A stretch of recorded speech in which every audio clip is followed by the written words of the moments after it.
I'm Wayne Carini from Chasing Classic Cars, and I'm here today at my shop, F40 Motorsports, speaking about buying an Austin Healey for Hagerty. This is an Austin Healey 3000, 1964.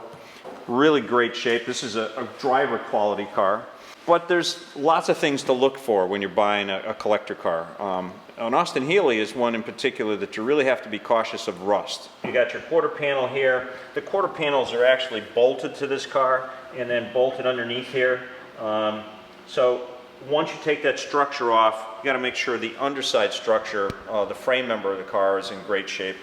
If it's not and it's been patched, then you have to look at how it was patched. Was it patched just to old rust, or was it all cut out? Maybe the floor had been repaired too.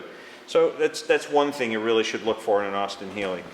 The next thing you do is make sure that everything fits up in the front. So, because these cars were prone to get in accidents, the bumpers were very low, and if it got hit in the front and if it wasn't repaired properly, that can be costly too, to correct that issue.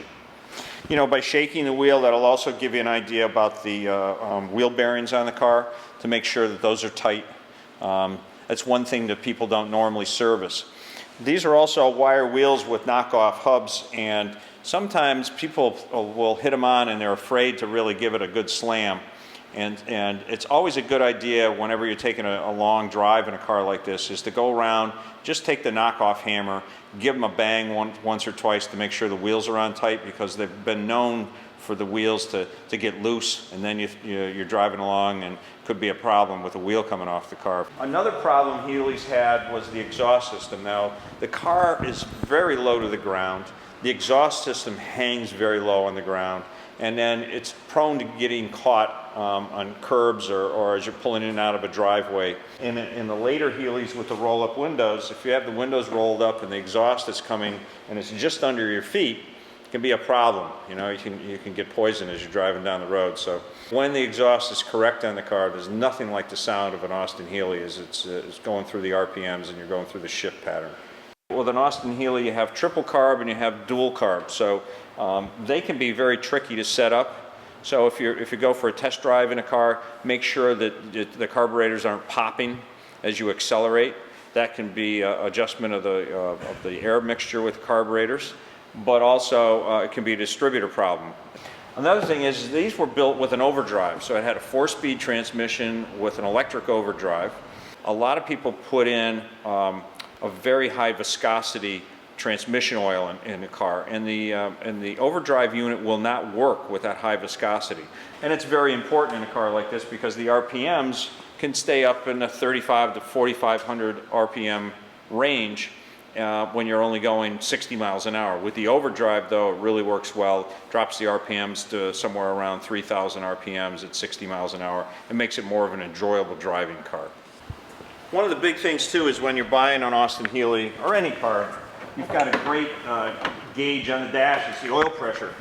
And to look at the oil pressure gauge and know how much oil pressure you have, shut the car off and check and see how clean the oil is. You can check your antifreeze and open that up. And make sure it's not milky looking. Making sure that it just looks like green antifreeze, green coolant.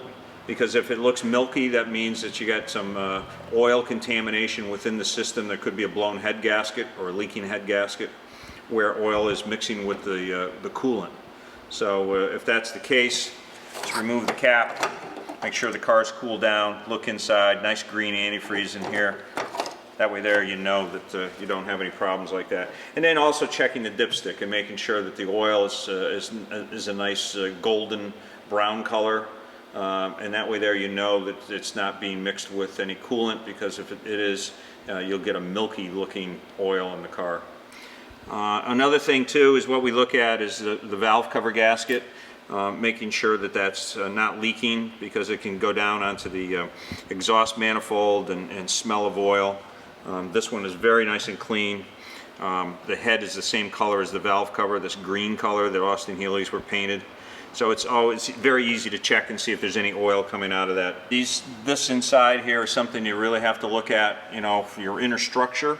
to make sure that it hasn't been damaged previously. And if it has been damaged, at least it's repaired properly. I mean, you know, there's plenty of cars that have been in accidents in their lives. It's always good to try to buy one that hasn't been in an accident, but yet if it's been repaired properly, it's quite all right.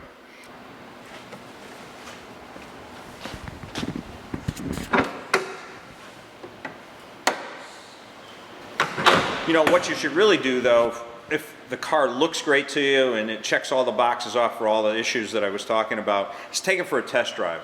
There's nothing like going out for a test drive in a car like this, making sure the car fits you, that the steering feels right, that you can shift it properly, and that you go down the road and you're smiling. If you're not smiling when you come back from the test drive, maybe it's not the right car for you.